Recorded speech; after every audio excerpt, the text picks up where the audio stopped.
Afternoon everyone, or just about afternoon. Thank you for joining us here at Air Ambulance Charity Kent, Surrey, Sussex. As part of our activity for Restart a Heart Day and the wider week in which we're running. This is our lunchtime session. It's designed predominantly for kind of secondary school plus age group. We can see a couple of you on Teams, a couple on YouTube, a couple on Facebook. Ultimately, we're aiming to teach as many people as possible throughout the day today how to save a life. We think we've got over 25,000 people signed up to join us throughout the day. I think this is going to be one of the quieter sessions just because it clashes with lunch. But hopefully that means that you get a bit of bespoke teaching from us. My name's Ben. I'm one of the paramedics here at the charity, and I'm joined by... Hi, I'm Stuart. I'm one of the paramedics also with the charity. I think kind of over the next 20 minutes, half an hour, we're going to show you a little bit around the work that we do. We're going to talk to you a little bit around cardiac arrest care and hopefully how you can learn some skills that will go on to allow you to save a life. We've asked everyone who joins our sessions throughout the day to please share what we're doing. You can share it on social media, share the links via email, via text. I find it astounding that literally the actions of just sharing our link and getting someone else to follow this training could allow someone to go on and save someone's life. They can either join some of our sessions later today or they can join some of our pre-recorded footage. We've got, as well as these sessions throughout the day, we've got some very specific parents and teachers, or adults, not parents and teachers, parents and children sessions later in the day. We've got a session at 5 o'clock for parents and young children, sort of primary school age, and we've got another session just after that for parents and kind of secondary school age children. It'd be great if people again could join with their family in the evening. So what we're going to do, we're going to show each and every single one of you how to save a life. There is a little bit of stuff in here that could be slightly triggering for people if they've had to deal with cardiac arrest before. We use very soft messaging and it shouldn't be, hopefully, sort of triggering or harmful, but we do talk about a real patient story with a good outcome, and we do talk around kind of some of the figures around this. We would love you on kind of your various social medias and stuff to pop your camera on if you can. It just allows us to kind of give you some feedback and see what you're doing. But essentially, Stu, should we talk them through what we're going to do over kind of the next 20 minutes or so? Let's do that. So a couple of steps. Step number one, we're going to show you how to check for dangers and save someone's life, aren't we? Yeah. Essentially. Someone's responsiveness. We're going to show them how to call 999, and we're going to be joined by Carol, one of our dispatchers, who's going to kind of give you tips and tricks for calling 999. You're going to meet some of our dispatchers, our pilots. We're going to show you around the aircraft, and then we're going to show you with our mannequins. Hopefully you might have something like a jumper or a cushion or a coat or a mannequin or a cuddly toy, even if you absolutely anything. And we just want to teach you how to do some CPR, how to deliver a shock with our defibrillator. And then at the end, we're going to catch up with our medical director, one of our senior doctors, and we're going to discuss how our actions and your actions before we arrive can help us to deliver new interventions and hopefully save a life. So why are we doing this, Stu? Why are we making a big deal out of Restart a Heart Day? Why have we got 8 sessions throughout the day? We've got 25,000 people signed up. Why are we doing this, do you think? Well, we know, I think it's 24 people a day suffer a cardiac arrest within our patch, which is a lot of people. And if you really think about that today, 24 people will have a cardiac arrest. Yeah. And so, it wouldn't be uncommon for you to be around someone that happens. No. And 80% of those happen in the home. They do. And I guess just to explain to people what a cardiac arrest is, we're talking about when the heart stops completely, aren't we? Yeah. Whether that be because there's no electrical activity going on or whether the electrical activity is chaotic. And what that means is the heart stops. It's no longer pumping blood. So this is different to a heart attack where you can have a blockage of one of the blood vessels that supplies your heart. A cardiac arrest is where your heart stops beating. And that is the most time-critical emergency that we go to, isn't it? Yeah. We know that time is at the essence, and actually for every minute that people delay delivering CPR, survival falls by about 10%, doesn't it? Yeah, absolutely. But we know that the magical thing is that if people intervene early, we actually know that we can improve that So we know that CPR and defibrillation before the ambulance service arrives more than doubles the chances of survival. And actually, defibrillation within 3 to 5 minutes of going into cardiac arrest has a survival rate of about 50 to 80%. That's much, much better than that 10% we talked about at the start. Now what we're going to do, we're going to show you a little video, and that's from Paul, one of our former patients, and just show exactly how important the actions of people like you as bystanders can be in determining someone's outcome. Hi, my name's Paul Maycock. My wife had gone up to her mother's, and I decided that as it was a nice afternoon, I'd put my gear on and go out for a bike ride. I was on my way back when I had my cardiac arrest, came off the bike, hit my head on the road. I had a helmet on naturally, which obviously helped to save my life. I was fortunate enough to have people following me who recognised exactly what had happened and started to perform CPR on me.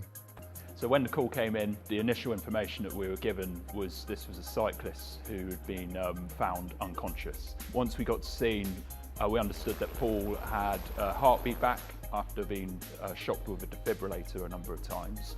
Sammy, the doctor I was working with at the time, did what we call a primary survey, which is like a rapid assessment of the patient's status and what their injuries are. We felt that it was probably a medical cause that caused Paul to collapse, and we felt that he needed to go to a cardiac centre, which would be either London or Ashford. We agreed that we were going to do a pre-hospital anaesthetic, which is basically to place a breathing tube into the patient's windpipe and then to breathe for them, correcting their sort of blood gases and the oxygen in their blood, and to control their blood pressure. We took Paul up the road to the helicopter, and then we flew him to London, which was the closest appropriate centre. I had a partially blocked artery which caused the cardiac arrest. That was subsequently stented. When they did a scan on my heart, there was no scarring at all. Didn't need an ICD. 2 weeks later, I was discharged. Paul is a clear example of all elements of the chain of survival in action. His recovery is testament to the bystander that stopped and performed CPR before the ambulance arrived, and then the great care that the ambulance service were able to deliver alongside the critical care paramedic. There's 4 steps to the chain of survival: early recognition, early CPR, early defibrillation, and post-resuscitation care. The first 3 of those 4 steps can be provided by you yourself, and therefore over the next 20 minutes you're going to join us in learning how to provide these steps and this care.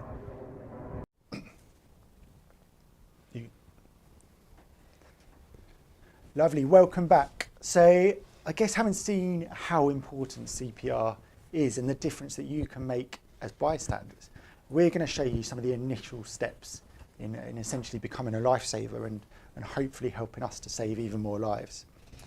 Now the first step in that is checking for danger, isn't it, Stu? And I think people gloss over this, don't they? They talk about, they go do a first aid course and they say check for danger. But we do see in our clinical practice some very real dangers, and we do see people come to harm when they're with the best intentions trying to rescue people and skip this stage or do it superficially. So the key things is about being calm, and calm. If you panic, you rush forward, you put yourself in danger, and you can be so task focused you forget the dangers, you don't see them. So it's really important that when you see someone collapse, you just have a good look around. They're not under a scaffolding, or they're not in the road. It's not icy conditions. They're not in a pond that's got icy conditions. It's really important that you make yourself safe. Otherwise, we don't want the rescuer to need rescuing. Okay, so danger is really key. It's a difficult thing, a bit dynamic to make that assessment, but don't take any risks. Yeah, it's some really good points, and we see this tragically every year in the news, don't we, Stu? We see cases of the rescuer also needing rescuing. We hear about the people who fall through the frozen pond and come to harm. We hear about the person who's got to try and rescue their dog in the sea. The dog's got out and that person's come to harm. And it's really difficult in the moment, isn't it? But it's really important that you don't put yourself at risk before trying to help someone else. And you may say, oh yeah, that will never happen to me, that never happened to me, I'm a sensible person. but you'll be surprised how you can get sucked into a situation, and before you know it, you can put yourself in danger. So really think about that element of it. Yeah, you make a really good point that as soon as it's emotive, people's kind of sensibleness as such alters slightly, doesn't it? And the amount of risk that people are willing to take does change. So we've checked for dangers, and the next step, we're going to teach you what we call Dr. ABC.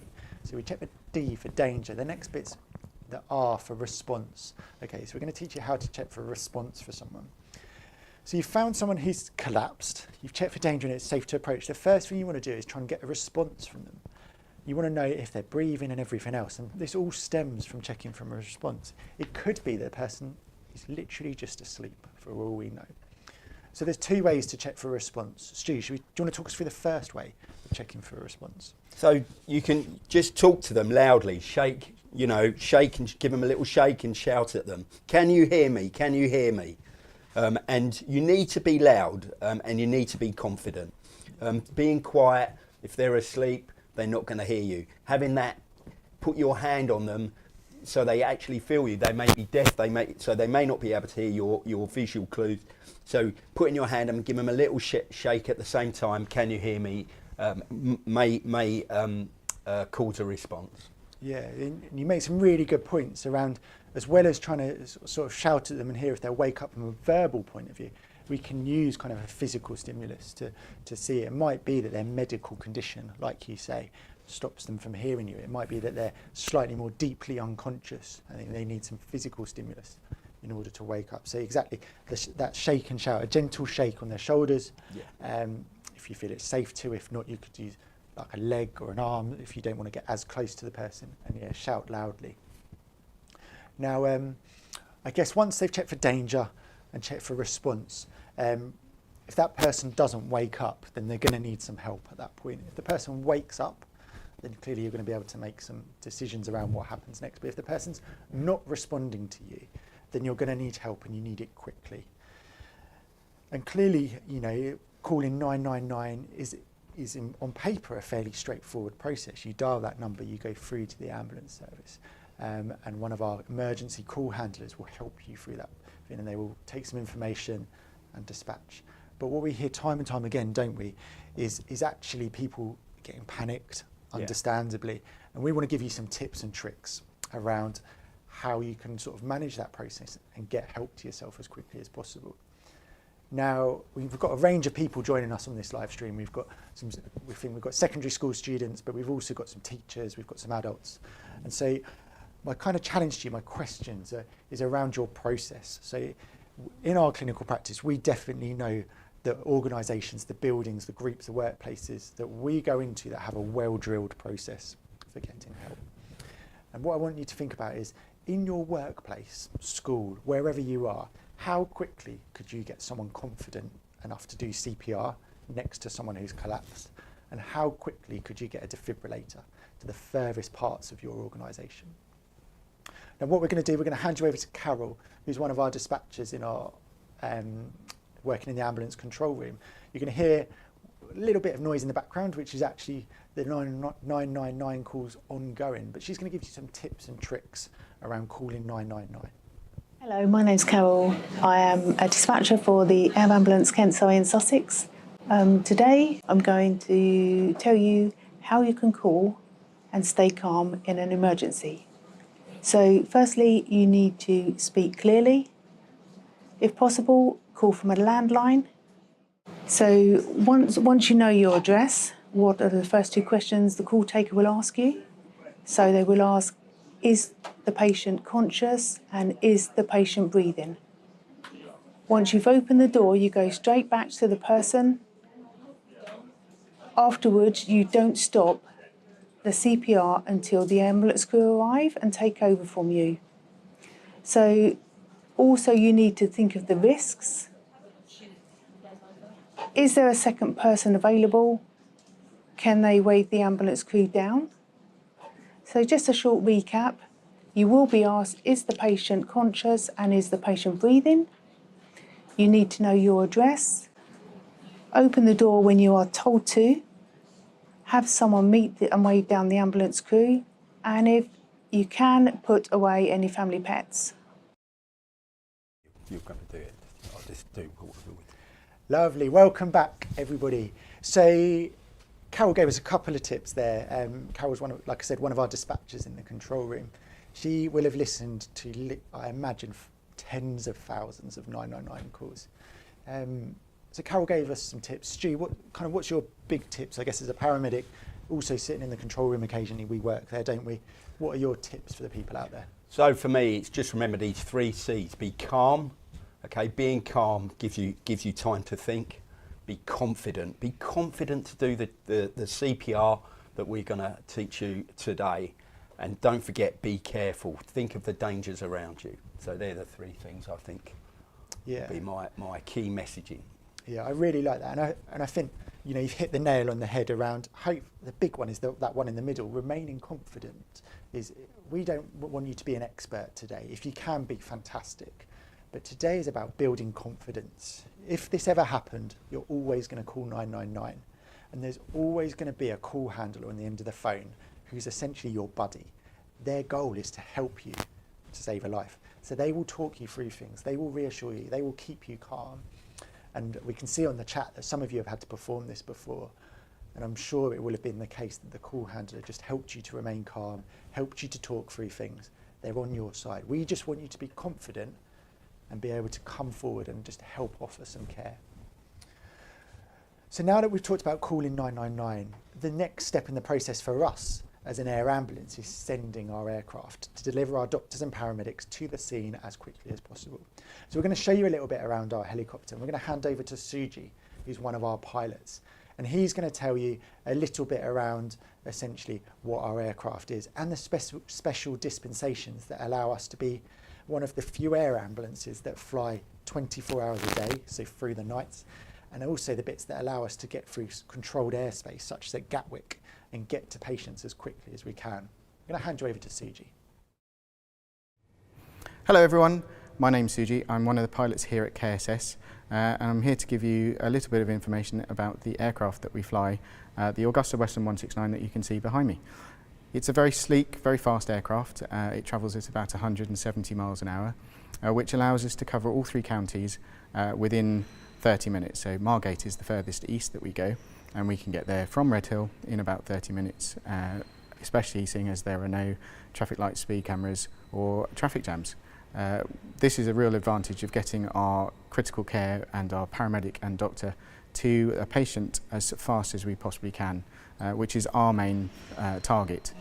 So this is the inside of our aircraft. The Augusta Western 169 has a large cabin space which allows us to take both our doctor, paramedic, our patient who's critically injured, and potentially a parent with us to hospital. We have this very large stretcher that the patient will be arriving from the scene with our doctor and paramedic.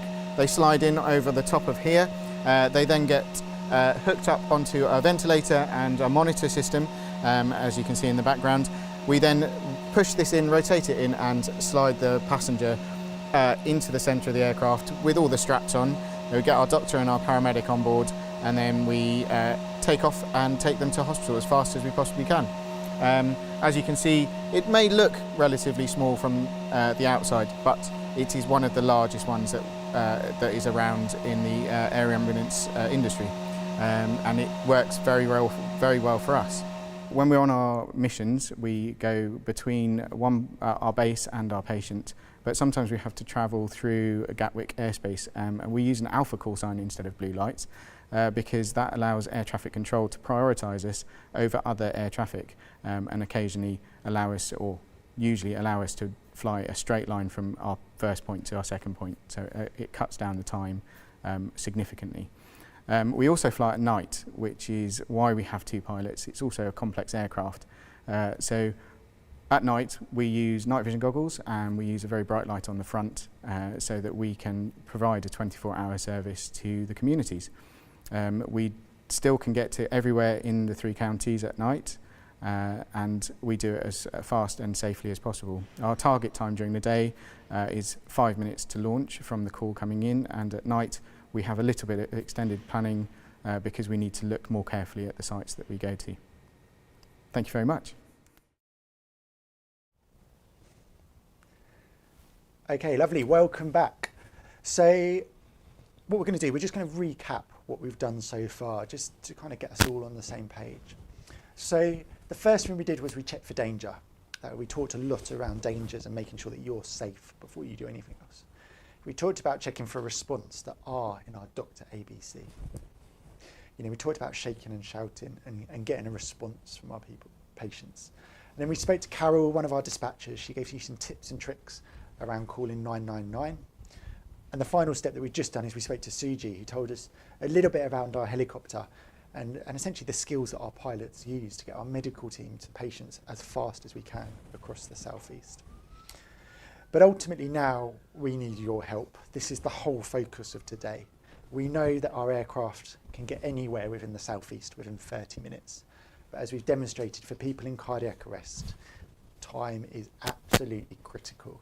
And like we said, there's a 10% fall in survival for every minute that CPR is delayed. We need you to do CPR before we or the ambulance service arrives. It's absolutely crucial. So Stu, remind us of the 2 questions Carol told us about when you call 999. What are those 2 questions that the call handler is going to ask us? Is the patient awake and is the patient breathing?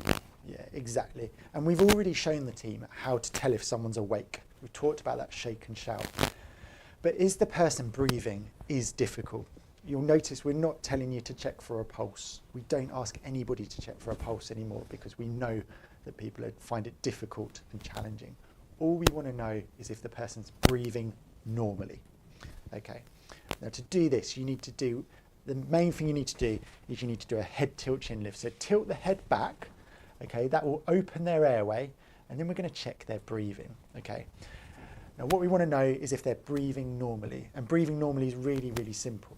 We just want to know if they take 2 breaths every 10 seconds, and pretty much anything other than that is abnormal, isn't it? Yeah, do you want to give some examples of kind of what we would typically call abnormal breathing and what we commonly find on 999 calls, Stu? So, is breathing completely absent? There's no breathing at all. Clearly, that's not good. Yeah. If there's long pauses between breaths, okay, and there's a big gap between each breath, and that's also not normal. If there's a snory airway, if they're snoring, and often this accompanies these breaths that are spaced out by a long period of inactivity of breathing, and also described as agonal breathing in the clinical world. But this looks like a fish out of water. If you take a fish out of water and you see how it breathes, the mouth is moving, but there's no air going back and forward. And often you see patients who have had a cardiac arrest, they do this type of breathing. All of those that I've described are abnormal, and if that's happening, then the patient is in cardiac arrest. Yeah, it's a really important point to make. We know that early on in someone's cardiac arrest, when their heart stops, it can look like they're still breathing. And therefore, if they're not taking 2 breaths every 10 seconds, we say their breathing is abnormal. And what we want you to do is start CPR. That is the advice that our call handlers will also give you. Now, we recognise that may mean that you start CPR on some people who still have a pulse. And it may be that they're not breathing properly, but they have a pulse. And if they wake up and they push you away, that's absolutely fine. That's a recognised risk. But we do this day in, day out in the ambulance service because we know that the risk of not delivering CPR is so significant that we feel confident enough around advising people to start CPR if the breathing's abnormal. Okay. Now, if you're joining us, hopefully you've got a jumper, a pillow, a cushion, cuddly toy, whatever with you. And this is where we want you to get hands on and have a go. And we're going to show you exactly how easy it is to do, aren't we, Stu? Yeah. What we want you to do, we want you to ideally kneel on the floor next to you, whatever you've got, but if not, put it on the desk and you can stand next to it. And we're going to show you exactly how easy it is to do CPR. You're going to put both your arms out straight in front of you and then put your hands on top of each other. You can interlink your fingers, you can hold onto your wrist, you can do whatever you would like. With your arms nice and straight, kneeling next to whatever you've got in front of you, you're going to put the heel of your hand in the centre of the chest, as so. And then what you're going to do is you're going to push 2 times a second, okay? Exactly as so. And I just want you to have a go at doing that now. Okay. You're going to push 2 times a second. And what we say is in adults, you're going to push 5 to 6 centimetres. And in children, you're going to push about 1/3 of the depth of the chest. And I want you to just have a couple of goes practicing whilst we talk through a couple of things. We're going to demonstrate that again. So hands over the top of each other, arms nice and straight, heel of your hand in the centre of the chest. And we're going to push 2 times a second. And it's important that as well as pushing down, we also come off the chest as well to allow it to recoil. Now you're going to keep doing this until 3 occasions, essentially. There's only 3 occasions when you can stop. And it's really simple. The first is when the person wakes up or purposefully moves and pushes you off. The second is when the emergency services are in the room with you, not when they're outside, when they're ready to take over. And the final time, hopefully it won't happen very often, is when you're too physically tired to have a go. It's as simple as that. We're going to demonstrate it one more time, okay? So hands on top of each other, arms straight, heel of your hand in the centre of the chest. So if you draw an imaginary line from armpit to armpit, that is the level of the chest that you need to be at. You're going to push 5 to 6 centimetres 2 times a second. Should we talk about if we go too fast or go too slow? Yeah, it's a really good point, Stu. So as you can see, Stu's sped up here, and this is too fast. So if we go too fast, we don't give the heart enough time to refill with blood. Likewise, if he's now at the opposite end, okay, if he's going too slow, then actually this won't be quick enough to generate enough blood flow through the body. He's now doing too low in terms of his hand position. So if we're pushing down in the stomach territory, again, we're not going to be compressing the heart. So the key things are the right position. So drawing that imaginary line from armpit to armpit. Pushing down 5 to 6 centimetres and 2 times a second. We said earlier, our call handlers will help you through this. They will count for you. Really important. If you go back to Stu's 3 C's around being calm, confident and careful, and if you're calm and you listen to the call handler, they will tell you exactly how fast to go. And the most common reason, Stu, that people go too fast is often because they're stressed, isn't it? Yeah. We see that. Yeah, you see people are very stressed, want to help and just get, want to help and just land up doing it much too quickly. Yeah. Very common is what we see. So we've shown you a little bit of CPR, and it really is as simple as that, isn't it? We've not skipped over any bits. It really is as simple as that. And this is around having the confidence to come forward. What we're next going to do is just show you our defibrillator, okay? This is the other component of it. We're going to show you in slow time, and then we're going to put it all together in one go. Stu, do you want to do CPR whilst I put the defibrillator on, and we can just show people what that looks like? So this is one of our training defibrillators. These are dotted everywhere. They're called public access defibrillators out in the public. And you'll see them in shops, phone boxes, on the side of buildings, absolutely everywhere. So nearly every school in the country now has them, okay? What we're going to do, there's an on button, and I'm going to show you literally how easy it is to do. So I've turned it on, and we're just going to follow the instructions. So it sends us call help. We're going to call 999, exactly as we demonstrated.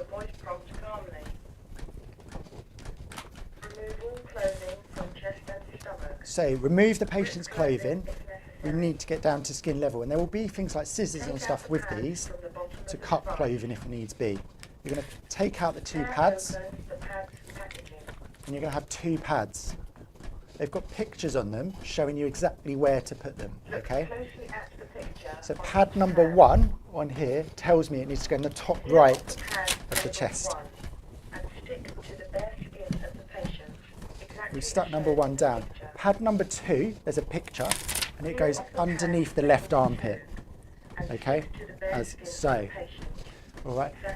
Now, as soon as the pads are connected, the machine will recognise it, and it will start to analyse. It will then tell you whether to deliver a shock or not. If it wants to deliver a shock, you'll get the flashing orange button. Make sure everyone's clear. and we'll deliver the shock. As soon as you've delivered the shock, we're going to carry on with our CPR. Begin Okay. CPR now. And what you'll find on a lot of the machines is they have a metronome, and we can press that and it will tell you how fast to go. First.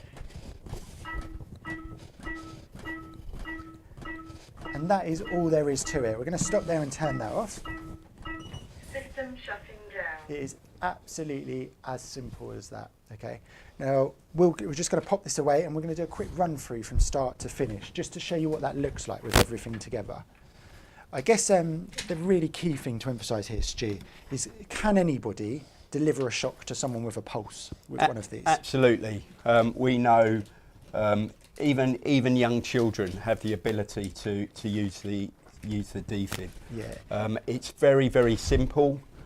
Again, it's all about remaining calm and being confident and being careful. You know, calm in terms of make sure you listen to the instructions. It tells you what to do. Don't try to do things too quickly. Just clearly listen to the instructions. Be confident in using it.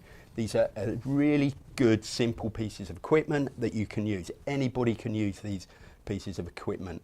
And then be careful. And the carefulness around this is when you deliver the shock. Just make sure you're standing clear. Okay, so yeah. Very, very simple, and the key thing, this is going to make the big difference in terms of saving someone's life. Yeah, definitely. And these machines are designed to be used by members of the public, aren't they? Yeah. They're not designed for healthcare professionals. They're written, although they can be used by healthcare professionals, they are designed for people with minimal training. So you cannot, it will not allow you to deliver a shock to someone with a pulse. It is really difficult to cause harm with these. Yeah. Okay, they are safe for you to use as bystanders. So that's why they're dotted about. That's why we've put them, we or people out there have put them all over the place. That's why when you call 999, we will give you instructions around how to use these because we feel that they are so safe to use. Should we do a run through from start to finish, Stu, just so everyone can see everything coming together? So let me give you this guy. We talked about our steps. The first one we talked about was checking for danger. Yeah, so let's make sure there is no danger. Am I getting dragged into doing something that that's going to put me at risk? I know someone's unwell. I know they're sick. I know they need my help. But actually, are there going to be two people unwell because I've put myself in danger?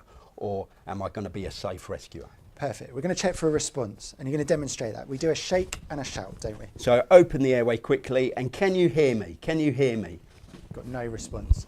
Exactly as you said, we're going to open the airway, and we're going to, having called 999, we're going to open the airway, and we're going to check to see if they're breathing normally. So open the airway, and then we're checking for their breathing. And remember what we talked about was normal breathing, 2 breaths every 10 seconds. If we've opened the airway and they're not breathing normally, you're going to start CPR. Yeah. Exactly as we did. So 2 hands, centre of the chest, and you're going to start CPR, pressing 5 to 6 centimetres 2 times a second. As soon as one's available, we're going to use a defibrillator, and I'll demonstrate that for you now. Defib on. Call emergency medical services now. Pads out the packaging. Follow the instructions on here, okay? So pad number 1 Remove all clothing in the top right of the chest. Pad number 2 if necessary. underneath the armpit here.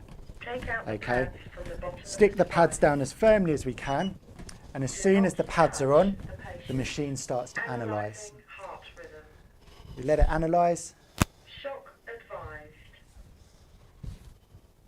Stand clear. It wants to deliver a shock. We make sure everyone's clear, and we press the flashing button. Shock delivered. As soon as the shock's been delivered, we're going to resume CPR, Begin CPR now. okay, and we can press the metronome button to do that. First. Perfect. System Lovely. shutting down. It really is as simple as that, isn't it? And I think, remember what we said at the start, there's a 10% fall in survival for every minute that CPR is delayed.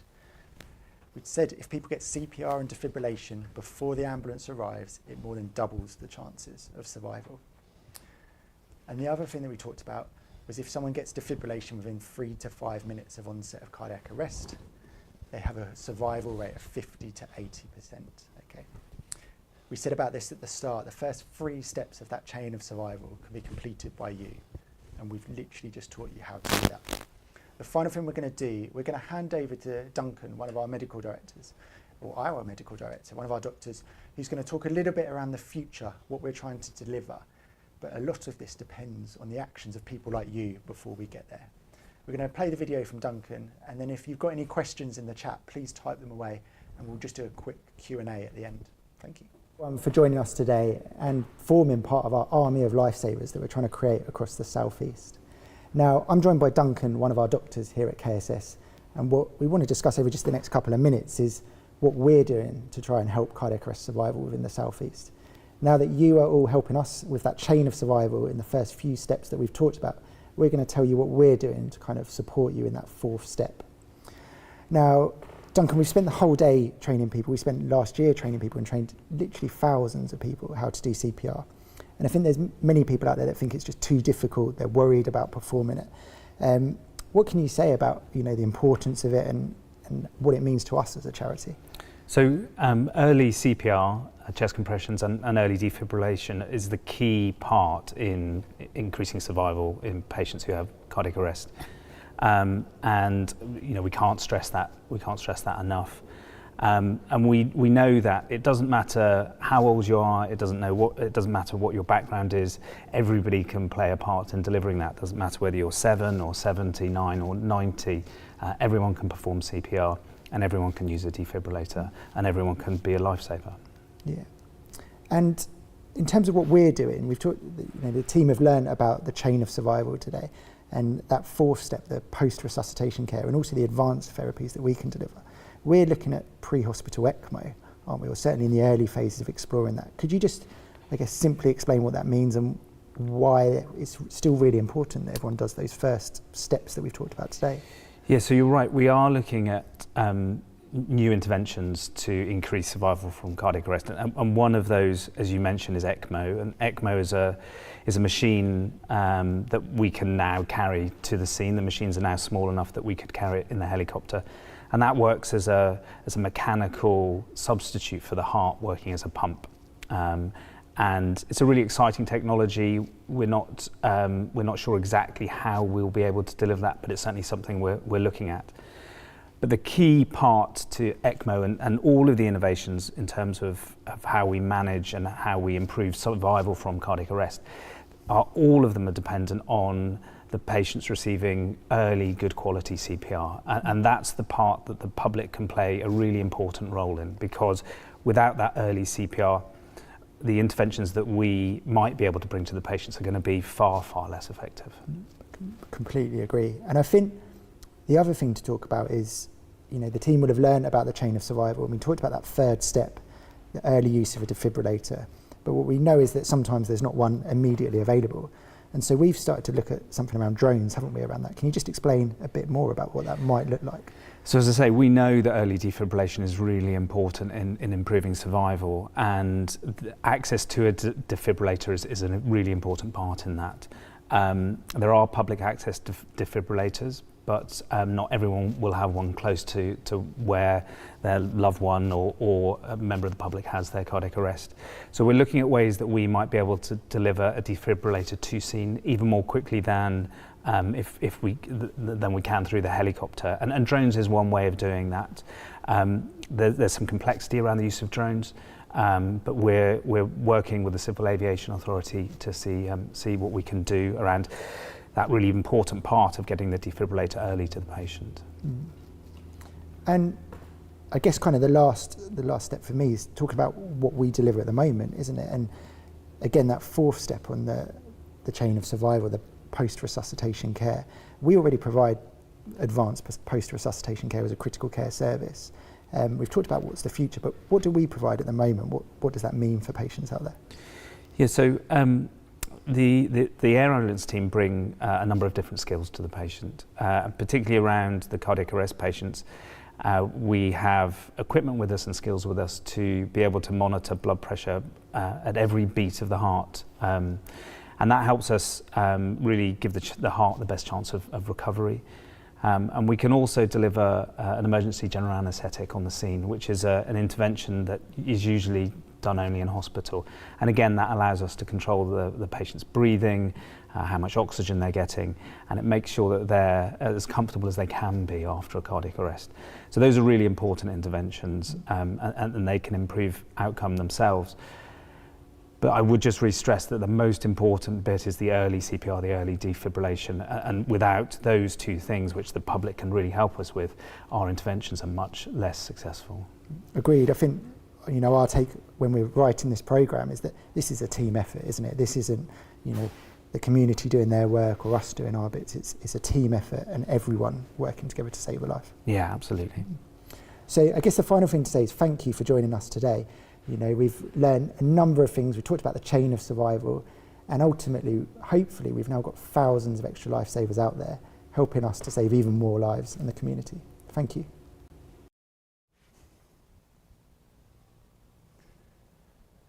Lovely, welcome back. So, thank you for joining us for today. Thank you for giving up some of your time out of your day to listen to what we're talking about. Hopefully, we've delivered you some training that allows you to go on and feel confident if you ever have to deliver these skills. I think, you know, this is one of the best bits of my job, being able to deliver this and to be able to create lifesavers out there and people that could go on and help us to deliver it. You know, more advanced care is absolutely fantastic. We've got a couple of questions across the various platforms we're going to try and answer, but feel free to type some questions in the comments if you want whilst we're going through them. We know that we tend to get a couple of questions every single session. So the first one we've got, Stu, is around how do you know where the defib machines are? And this, so this is where Carol comes in, isn't it? Carol's absolutely vital, and other people within the ambulance control room. So we know that there's a national database for defibrillators called The Circuit. And if you type The Circuit into Google, you will be able to see this database. And what it allows us to do in the ambulance control room is it allows us to see where the nearest defibrillator to the emergency call is. And if it's nearby, our call handlers will tell you to go get that defibrillator if there's a second person on scene. Now some of these are in an open cabinet and you can just get them, and some of them are in what we call like a locked cabinet where you'll need a key code in order to get the machines.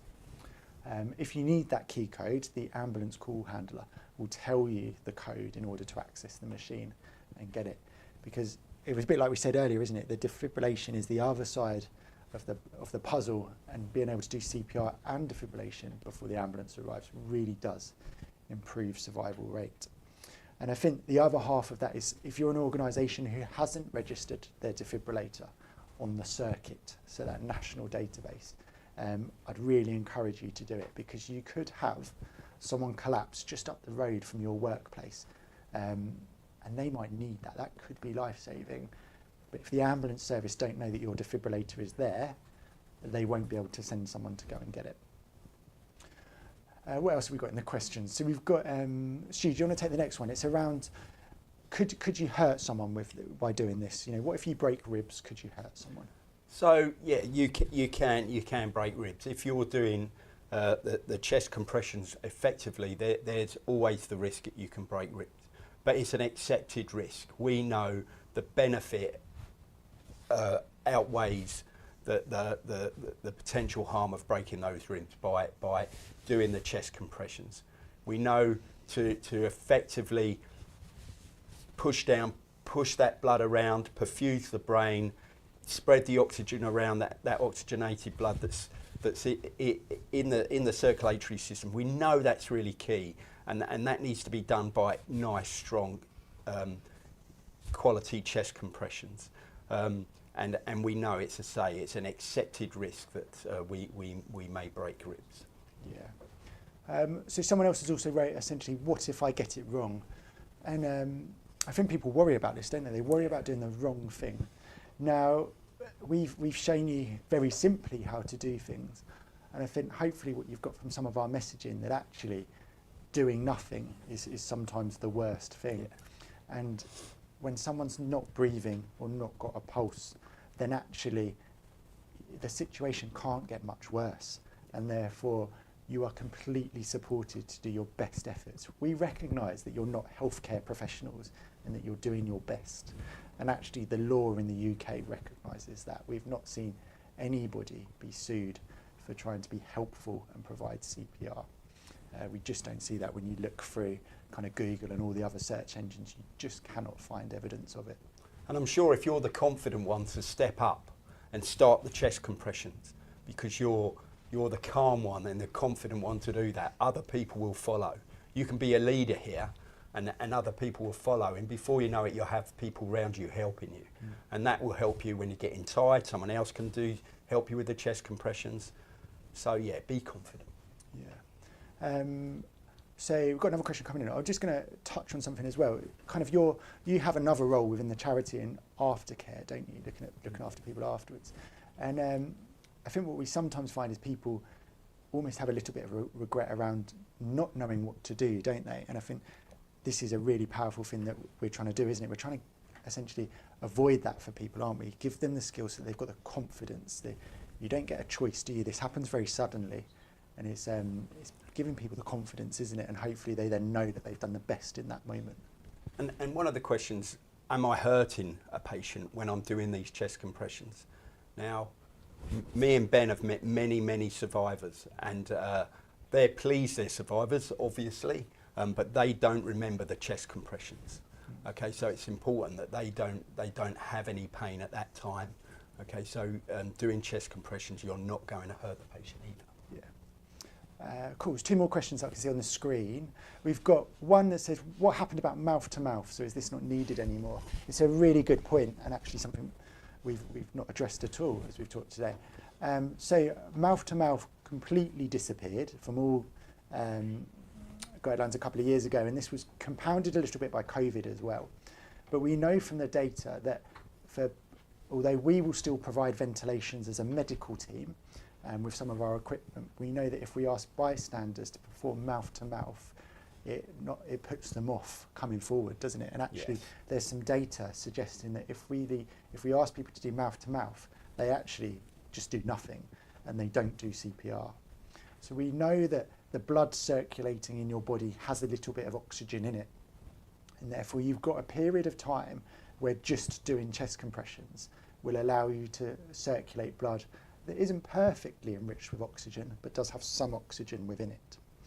The thing that we talked about at the start around opening the airway is really helpful here, because this might help people to breathe. But essentially, the thing that I'm going to emphasise is that mouth to mouth is not in the guidelines for adults anymore. It does still exist for children. So if you call 999 for a child, the call handlers will talk you through mouth to mouth in children. But in adults, our call handlers will not tell you to do mouth to mouth on any adult cardiac arrest, because we know that puts people off doing any resuscitation. The final question is about what three words. Do we use what three words to help with locations when there's an incident? Do you want to talk about that a little bit? Yeah, what three words is really helpful. I suggest everyone gets it on their phone, their smartphone. It's really very helpful for trying to find, especially in remote places. You know, we know many, whilst 80% happen in the home, there's many cardiac arrests that happen in remote locations.